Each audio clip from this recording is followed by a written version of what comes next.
Good evening and welcome to Doctors on Call. This is our 41st anniversary session of Doctors on Call, and welcome back. It's been great over the years, and we certainly have enjoyed bringing this program to you. I'm Dr. Ray Christensen, a faculty member from the Department of Family Medicine and Biobehavioral Health at the University of Minnesota Medical School, Duluth campus, and a family physician with Gateway Family Health Clinic in Moose Lake. I'm your host tonight for our season premiere on COVID-19 and monkeypox, an update on COVID-19. This season we will again be rotating our hosts from the medical school. Our hosts will include Dr. Mary Owen, Dr. Peter Nalen, and myself. Remember, as always, that this program is very dependent on you, the viewer, so please call in your questions, and certainly you can email them also at askask@wdse.org. Our telephone numbers can be found at the bottom of your screen. Our panelists this evening are Dr. Andrew Thompson, an infectious disease specialist with St. Luke's Infectious Disease of Duluth, and Dr. John Wood, a family medicine physician with Essentia Health and director of our family medicine residency program here in Duluth. Our medical students answering the phones tonight are Barrett Bukowick from Warroad, Minnesota, Shane Johansson from Austin, Minnesota, and Walker Tordson from Fairmont, Minnesota. And now on to tonight's program, COVID-19 update and monkeypox, and season 41 of Doctors on Call. Dr. Wood, give us our COVID-19 update, a little background, if you will, please. Thank you, Dr. Christensen. Thanks, Dr. Thompson. It's good to be here tonight, and just to give you a little, maybe a little update on COVID-19. It's certainly something we've all probably heard of in our listening audience. COVID-19 first came, a quick review, in December 2019 in a town called Wuhan, in a town of China, Wuhan, China, and rapidly developed to become a global pandemic. It's claimed over 1 million lives in the United States. We've had about 96 million cases in the U.S. and Minnesota, about 13,000 deaths, and about 96,000 cases, I believe, and then in St. Louis County, where we're from, about 570 deaths in our county alone. So COVID-19 is still very much with us. We've learned a lot about COVID-19 since it started. We've learned how to treat it, we've learned how to diagnose it, and we've learned the power of vaccines in COVID-19. We've now developed COVID-19 vaccines from patient populations from 6 months all the way to as old as you want to give it. And we found that these vaccines are safe and effective, and they save lives. Coupled with that, there's treatment that can target the vaccine and the disease in all stages of its development, meaning from viral replication initially. We might talk about that later in the first 5 days or so when the virus is really going to town. And then as the disease sort of settles in, you develop all these inflammatory cytokines and all these inflammatory things that get people pretty sick. And then there's treatment for that too. And then we've recognized that the folks who are at the most risk of getting COVID-19. So the point is that we know a lot about the disease and we know how to treat it. And we know that the most important thing, at least I would say, if there's one take-home message you get your vaccine and get that bivalent vaccine that's out there now. They work and they save lives. And the older you are, the higher your risk. If you're under 30, you're not out of the woods, but your risk of dying is less. But if you're over 85, your chance of dying is 330 times higher than someone under 30. So if you're an older person, your risk is really high. So just remember that if you remember nothing else tonight. So hope that helps, Ray. Well, that's great. Dr. Thompson, anything you want to add on that before we jump to monkeypox? That was a great, quick summary. He touched on all the important factors. Could you give us, Dr. Thompson, could you give us a little background on monkeypox? That's kind of jumped into where we see or heard about it in the last 5-6 months, somewhere in there? Yeah, many people had not heard about monkeypox and may not still have heard about it until recently. But this isn't a new disease. This is a virus, an orthopox virus, which is similar to smallpox, but it acts very differently. And we have known about this virus for decades. In fact, there was a small outbreak in the United States about 15 years ago when this virus is imported with some exotic animals from West Africa. This year, though, there has been a new outbreak that is global. There have been many thousands of cases worldwide, and so far in Minnesota, we've identified 206 cases of monkeypox. It's a virus that's spread by very close contact. So it has mostly impacted the men who have sex with men community, though it can infect anyone. But in those social networks is where it has initially spread. It causes some pretty bad skin ulcers and rashes, which can be very painful and sometimes even very disfiguring. We have a vaccine for it that's effective, and we have an antiviral treatment. It seemed initially in our region that this was really taking off, and the speed at which new cases have developed has slowed down recently, so I'm very happy about that. And hopefully that's a sign of both vaccination and public health information working as we hope it would. What's the mortality risk on monkeypox? Is this something that the body eventually beats off on its own, or have we been losing people? Yeah, so most people will get better on their own, but it is weeks of a very painful rash. There have been fatalities. There have been a few fatalities in the United States, typically in people who are otherwise immunosuppressed. So the fatality rate is low, but it is still a pretty high consequence disease. It's very painful. When you say immunosuppressed, do you want to just elaborate on that a little bit? So folks who might have underlying immune weakness, so HIV or maybe a malignancy like a cancer, or take medications to suppress their immune system, like for an organ transplant. Those folks are at higher risk of developing worse disease from monkeypox. Thank you. It's an interesting new disease. And the other thing I just noticed that people leaving Uganda are getting screened for Ebola, so Ebola has reemerged as a concern also on a national level. On the immunizations for COVID, John, apparently this is changing. So the new one that's coming, how is the new one?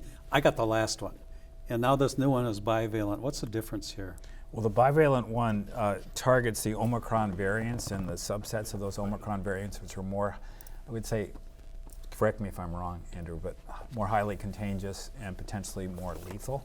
And so, if you've gotten the initial series in the old days, so to speak, with the initial Pfizer or Moderna, or even the Novavax vaccine or the J&J vaccine, any of those, you can still get the bivalent on top of that at the end of that series to start off. If you started with a different series, you can still get the bivalent vaccine, and that's been available, I think, since Labor Day. So it's been out, and it's certainly available in Duluth, and we certainly have it at all the clinics in town. So you can mix the brand types. Yeah. So let's talk a little bit about, now that we have the bivalent, we're also facing a flu season, Yeah. cold season, and all the rest. So how do you do this? Can you get both your flu shot and the bivalent together? Yep. Same day, maybe different arms, but the same day. So what about 2 weeks apart? Or does it have to be the same day or some distance apart? Oh, you could do it 2 weeks apart. Life's busy, and if you're in the doctor's office or in your provider's office, why not just get them both the same day? But that's just my own. I know, this is just me.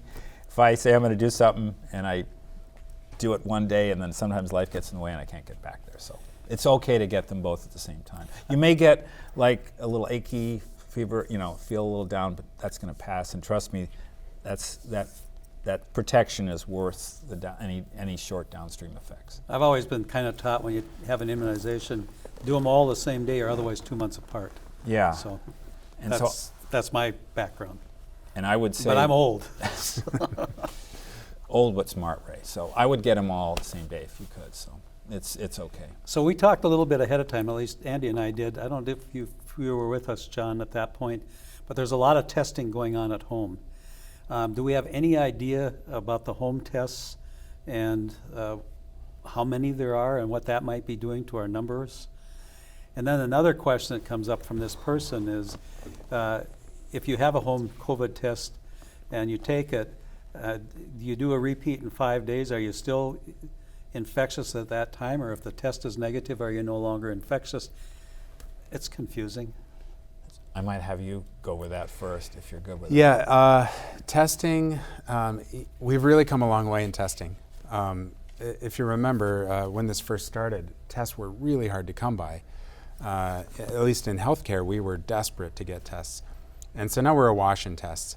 And not all of those, you're correct, are being tracked. Home COVID tests are not reported to the state, and so those numbers aren't reflected in totals. So our actual number of cases is more than is reported by our public health agencies because of home testing. The benefit of home testing, though, is better access for people who can get those home test kits, and some of them are free, or at least they recently were. They have access to testing. Home antigen tests typically reflect infectiousness. So if you test positive, and you test yourself 5 days later and you're still positive, it's likely you're still contagious, to answer that question. So, and the confusion I always get is PCR versus the home test. PCR, if that's positive, you've had, or you have it, Yeah, so PCR looks for kind of nuclear material from the virus, and that can stay positive for a long time. That can stay positive for months after you've had an infection. That has to be done in a laboratory, so you can't do a PCR test at home. What people are doing at home is an antigen test, and that will stay positive for a shorter amount of time, and likely the amount of time you're contagious. Thank you. That's very helpful. And I think they're pretty accurate. You know, I think the false positive rate is pretty low on those home antigen tests. So if it's positive, it's positive. You get what I'm saying? So what you're really saying, that even though I stumble and mumble my way through it, it's probably okay, huh? Yep. Okay. So the accuracy is there for all of us to do it. This gentleman had COVID on 9/5 and got Paxlovid. When can he get a booster? I've heard 3 months, but you can get a booster at any time. It's probably best to wait 2 or 3 months to get the best effect from the booster. Your immune system is really going to learn better when you give it a little more time from when you had an active infection. Taking the antiviral shouldn't matter. That doesn't affect your immune system's ability to learn from that booster. So it's interesting with the antiviral. The Bidens had. They started out, they got better, then they got worse after they took it, and others too. Is that something that happens frequently, or? Yeah, that's an area of active research. Do we know how to answer that even? Yeah, no. Paxlovid rebound is what people are calling it. Is a well-known entity. It's being researched, and some of it might have happened anyway. Some people will get COVID, feel a little better, and then feel a little worse if they didn't take Paxlovid. It also occurs when people do take Paxlovid. What we do know, though, is that Paxlovid helps keep people out of the hospital and out of the ER. And so it works for that purpose. Yep. And the immunizations are very helpful in that same area, too, so that's true. How long does the COVID vaccine provide coverage for? Do we know?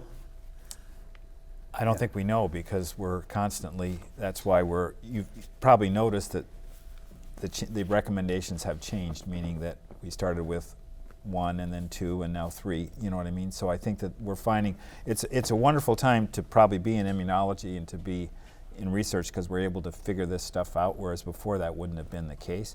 And the fact that you could develop this new bivalent vaccine in a relatively short period of time and prove that it's effective means that I've heard talk that maybe there's a 4th booster, and maybe down the road every year you'll get a new booster based on kind of what's happened with the flu, where we learn from what the flu is doing, the flora of the flu, or the immunogenicity of the flu, so they change the vaccine every year. That may happen with COVID, I think. And so I can't really answer that question specifically. Have we seen, Andy, have you seen any cases of monkeypox, or have we all, have we seen cases of monkeypox in St. Louis County? When you were going through the numbers, I thought you said there were, so we know it's here. Yep, there have been cases in St. Louis County. How do you treat it? So sometimes we can treat it with this antiviral called tecovirimat. It's called TPOXX. the trade name. And it's a fairly effective antiviral. People get a response to it pretty quickly. It doesn't, depending on the severity of illness, it doesn't always require treatment. And there's also an antibody treatment which can be given in severe disease. So as long as you're on the hot spot, is there a risk of reinfection with monkeypox, or do we know? We really don't know. It's the kind of thing you probably have some protection for a while, but we don't know. At least I don't know. It makes me think back to smallpox, and I can't remember how, that's kind of what us old people went to school on a little bit. Correct, and that's how I'm thinking about it as well. And actually people who have been immunized against smallpox probably have some protection against monkeypox as well. That might be why we're seeing a resurgence right now, or new cases of monkeypox, is younger people are not immunized against smallpox.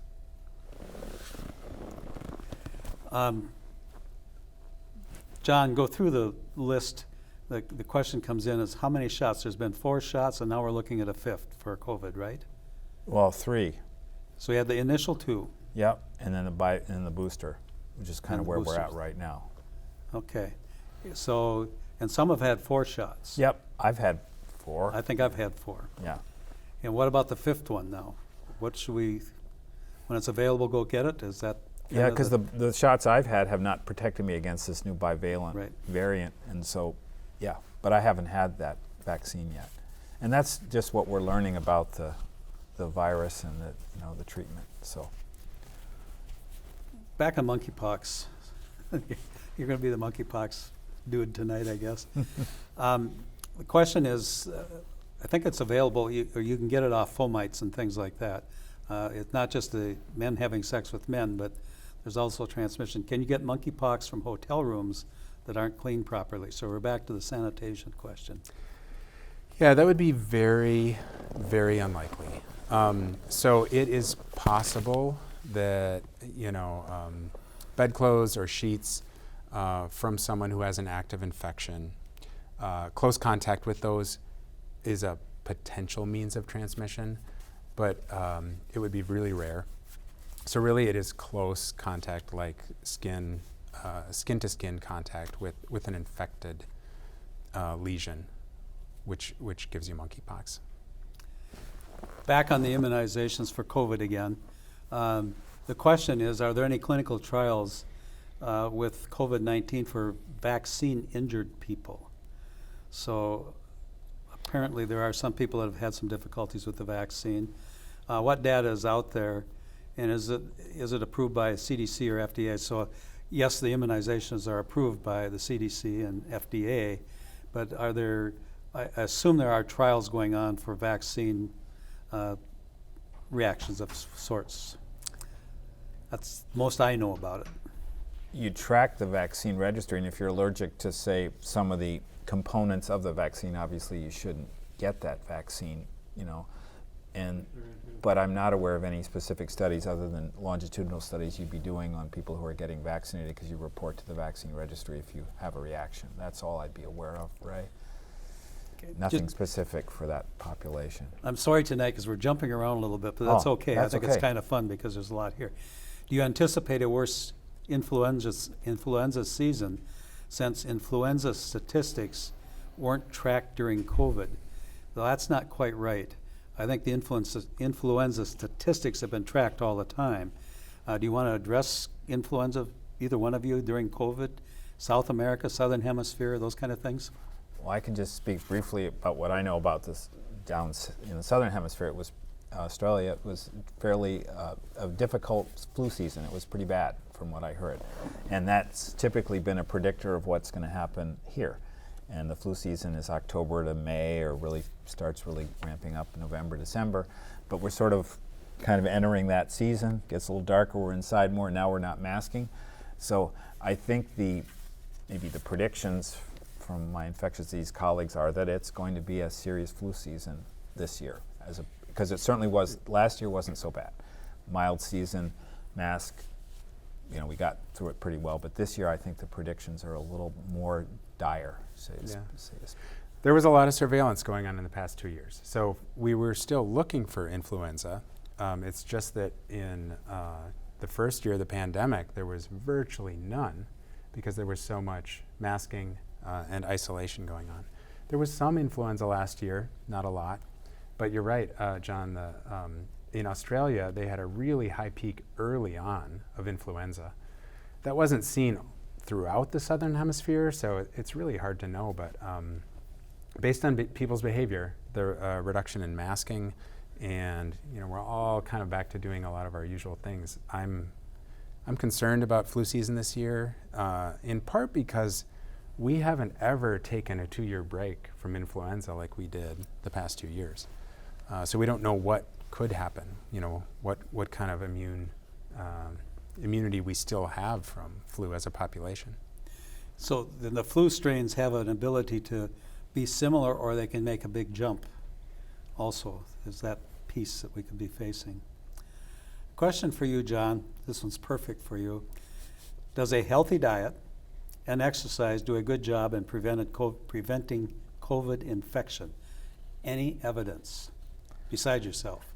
I don't know if I'm the best walking evidence for that, but I haven't had COVID, so maybe not that I know of. But I would say, I don't know if there's any specific, they just look at specific, who gets COVID, and people who are without chronic medical diseases, say asthma, COPD, had solid organ transplant, immunosuppression, had a stroke, diabetes, hypertension, they tend to do better, and if they get COVID, they tend to be healthier because they don't have those comorbidities going into it. So my way of answering that question is to say, if you have a healthy diet, a healthy lifestyle, the odds are you're not going to have some of those things I just talked about, and so you're not going to be automatically in a high-risk group for COVID except based on your age. Does that make sense? So I'd say that's probably the best answer for that question. I think I just recently read something too about the benefits of exercise and helping prevent disease, stimulating the immune system and all of that on a basis. Andrew, any comments on that one? Yes, exercise is good for your immune system. I don't think it will necessarily help you prevent from getting COVID, but you may do better if you do get infected, like Dr. Wood was saying. After this person had a immunization of COVID, after the first one developed a headache, after the second one, hallucinations. Is this common? Side effects are common after the COVID vaccine. And many people will have 12 to 24 hours of pretty significant side effects. I personally did. I felt really horrible and had shaking chills for a day after each of my boosters. Hallucinations could be part of that, and if they go away within a day, that wouldn't be too unusual. A lot of questions about the boosters again. If you've had one, should you get another booster? And I don't know, is there going to be a timeline in between the boosters? Now that the new one is coming out, they've been about every 2 to 4 months, haven't they? What do you mean, the timing? Between boosters. So you get a shot, you had the initial two, yeah. And so there's a lot of questions coming in on that timing piece. Well, yeah, 2 to 4 months, but yes, the booster is here, and a lot of people haven't had that bivalent booster, and it's here and available, so I'd encourage people to get that after that initial waiting period from those first 2 shots. And the other question is, where can you get it? And by now we should all know, but do you want to reinforce that? I would say at any clinic in wherever you're watching this program or listening to this program, you could call your clinic, your provider, and they would be able to get you in right away to get that COVID vaccine. And throughout the Northland, throughout this listening area in Wisconsin. You can also call pharmacies, Yeah. Walgreens or CVS, Sure. and I believe the DEC is still offering vaccine a couple days a week, maybe Sunday and Monday. The question we kind of talked about, Andy, a little bit ahead of time. How long does it take to develop long haulers from COVID? How long does it take to develop? What are the signs, symptoms? Can you do anything about it? And that's one of those things that we're watching, and I don't know if I have answers. No, This is your baby. yeah, there are a lot of unknowns about long COVID, and that's really still one of the reasons we need to avoid becoming infected. We don't know who gets long COVID and why, and typically it's symptoms that last a month to 3 months beyond their initial infection. And symptoms can be profound fatigue, shortness of breath, difficulty concentrating, or also known as brain fog. And these can be very debilitating.